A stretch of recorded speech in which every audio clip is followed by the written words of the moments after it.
We unpack. We unpack. We unpack. Coming to your live boxing ego unpack. Yeah.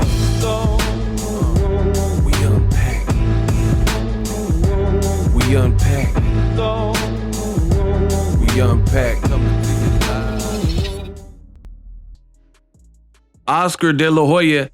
I do believe he makes a strong case to be Mr. I do believe De La Hoya has his say on an upcoming fight with Canelo. Baby, you want the baby? I know that. And Terence Crawford. And you won't really believe what Mr. De La Hoya had to say in a brand new interview with Ring Champs. And he had some interesting things to say. I want you guys to hear it for yourself. And then afterwards, your boy Ego is really going to take the time out of his busy schedule to break it down. Make sure you guys subscribe for the latest in boxing news. What I give you is efficient, elite, daily boxing news content, all topics. There's not a topic. We ain't ducking or dodging. No topics in world boxing. Roll the clip. Do you feel that Terence has a shot in beating Canelo Alvarez? That's the $1 million question. When I watched Terence Crawford get rattled and rocked by Yorkis Gamboa, who's a natural 30-pounder, that to me is going to be a huge problem when he gets hit by Canelo. So he fights at 175. He's fighting these big monsters. Right. Yeah. He's not getting rattled at all. Right. No. Berlanga's a big kid. Right. Yeah. So it makes me think, I mean, how is Crawford going to keep him away for 12 rounds? Canelo's going to come at him hard. Right. But then again, I think about Crawford's abilities and his IQ and his footwork, which Canelo cannot handle. And we know that for a fact. It happened with Bivol. It happened with Mayweather, who schooled him left and right with no problem. And Canelo was way stronger than Mayweather. So there's Don't you think Canelo's a better fighter than he was then? Today? A better fight? Yeah, a little better. Yeah, his footwork is still the same. He's flat-footed. He's very heavy on his feet. Obviously, Canelo has the power to hurt anyone. In this game, power means a lot. If you can't keep your guy off you, or you don't know how because it's too much pressure. Right. And the one thing about Crawford is that he knows how to handle the pressure. He's a savvy boxer, you know, and he doesn't run. And he has that heart. He's a dog. He has that heart. You want to fight me? I'm going to fight you. Now, you guys just heard from Oscar De La Hoya himself, his opinion. And really, to be frank, a lot of what De La Hoya is saying in that clip is what your boy Ego told you. Canelo Crawford, I don't like the fight. I have been very candid, very open about that. It's something weird about this fight. It just feels like they're force feeding you turkey. He treats boxing kind of like a video game or like a toy where he has resources, has money, says he's a fan, and now he just, makes what he personally wants. There's no real rhyme or reason, no real rhyme or reason. It's just kind of like the fights I want to make. And then if it's a fight like, I don't know, Joseph Parker and Usyk, he might be anti it, or he'll get in the way of Dimitri Bivol and Benavidez, and he'll talk about better be of Bivol 3. I don't really want to see better be of Bivol 3. I would love to see Bivol versus David Benavidez for all the belts. But again, to each his own. He's forking out the cash. So this is just, I guess he has the ultimate say on what he wants to pay for. But Canelo Crawford just seems like a fight that they're shoving down your throats. No one really asked for this. This seemed like a pipe dream at a point in time because they were so far apart in weight. And although they both have great, storied careers, it just didn't look like they would ever be fighting. And I'm super consistent because I remember Errol Spence was talking about fighting Canelo Alvarez. If you go back to my videos, your boy Ego was not promoting that. I wasn't like big on that conversation where some people are like, man, I'm talking about when Errol was undefeated He was a multi-belt unified champion. He was winning. He was kicking people's butt. And he was talking about fighting Canelo. I never really liked that because I'm consistent. Say it with me. Consistent. And when you're consistent, you have certain credos, beliefs, morals, principles, values. And that's who I am as a person.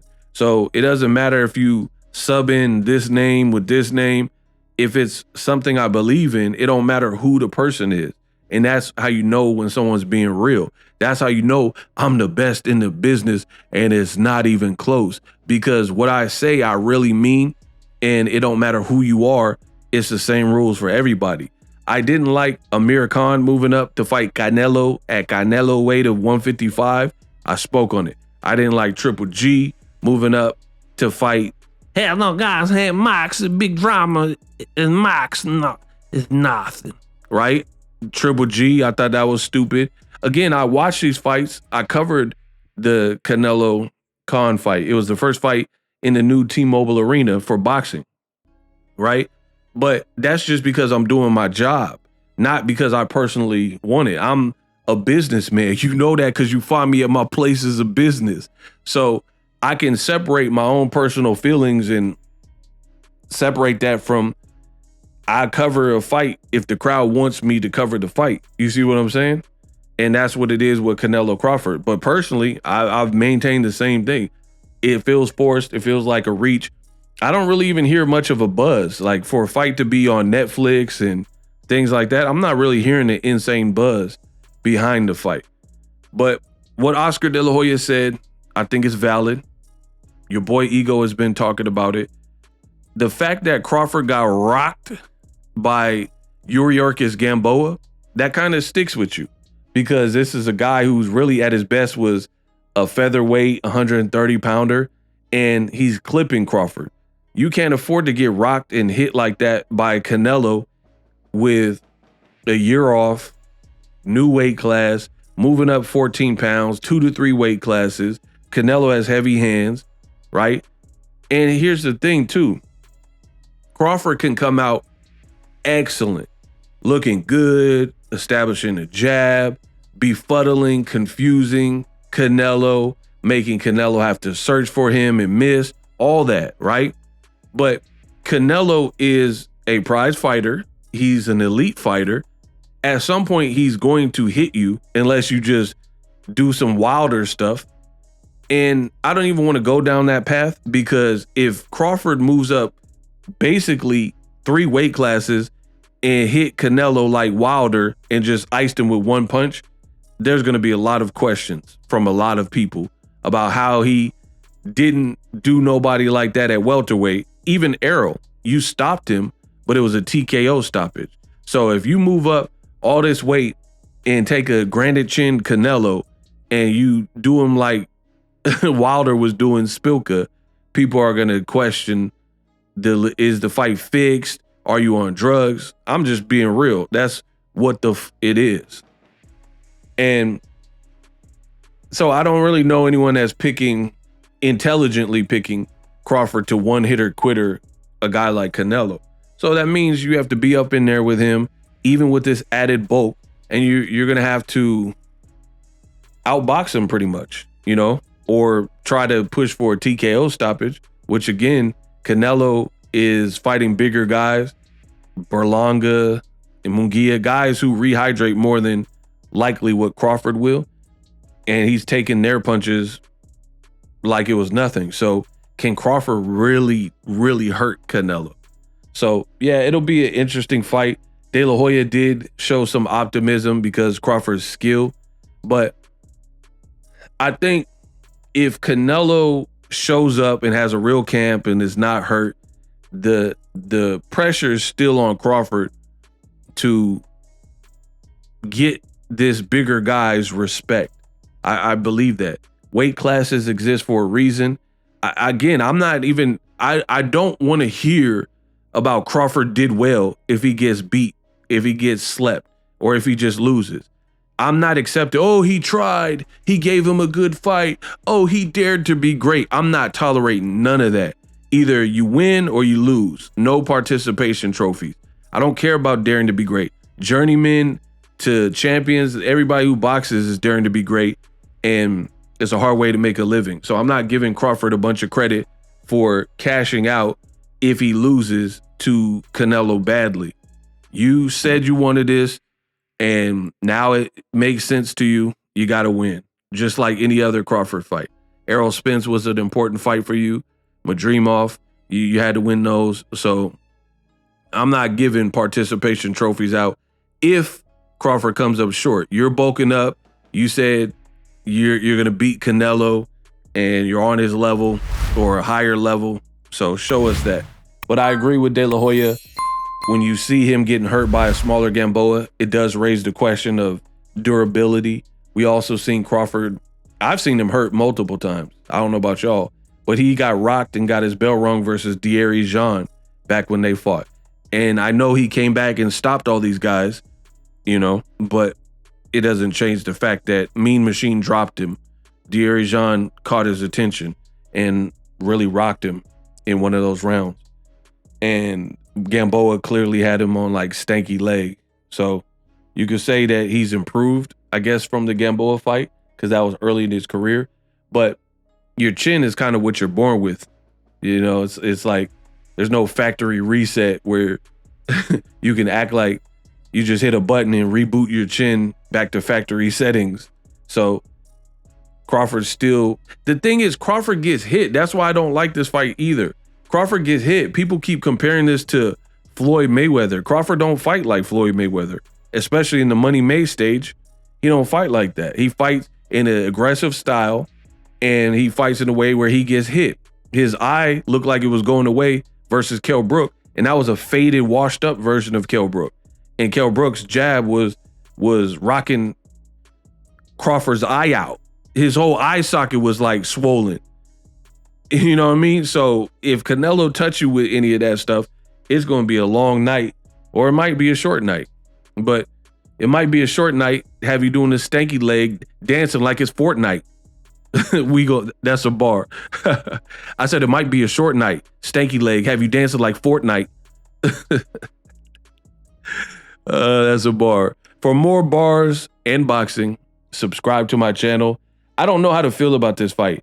I want to say Crawford's skills can maybe do something, and him bulking up, he does look in shape, and he's trying, but Jermell Charlo looked in shape too. And then his power was like bullets bouncing off of Superman when he tried to hurt Canelo. And I think, to be honest, Terence Crawford has done a fraction. I'm not talking about career-wise, but at 154, he's done a fraction of what Jermell Charlo did. Jermell Charlo had an undisputed serious run at 154. Listen, unpopular opinion. Jermell Charlo's run at 154, meaning who he fought, what condition the fighters were in, the matchups. 154 Jermell Charlo, his undisputed run was far greater than Terence Crawford's 147-pound run to get undisputed. Terence Crawford fought a post-accident Errol Spence Jr., and he was fighting top-ranked specials, Mean Machine and Green Lima Bean Machines and all that. He was fighting guys like that, right? And Mean Machine was coming off a fight with Ray Robinson he should have lost. So Jeff Horn was coming off a fight he should have lost to Pacquiao. Don't get me started, because then the Bud Buddy's going to get mad because I'm going to cook him with all boxing fact. Kell Brook, he hadn't fought at 47 in multiple years, and he was talking about like unaliving himself after the Triple G fight, after the Errol Spence fight, and he said he sunk into depression and to doing drugs and drinking. And then he had some suspect performances in the 150s, and the UK commentators were saying Kell Brook should retire. And then that's when Terence Crawford fought him at 47. So he literally looked like he was fighting for a paycheck. And he had to probably drain himself for real, trying to make that 147. Because even when Kell Brook fought and made the 147, coming off of the Golovkin fight with Errol Spence, he was probably like, he was pushing it. So several years later, after the Errol Spence fight, he was definitely drained when he fought against Terence Crawford. These are the facts. We unpacked. Live streaming can be tough, which is why I use StreamYard. Click the link in the description for StreamYard, which is an awesome tool that enables you to set up your stream with ease of use. Get great results with live streaming. It's what I use. Stream to social media with ease with StreamYard. Live streaming is here to stay. Engage with your audience using StreamYard.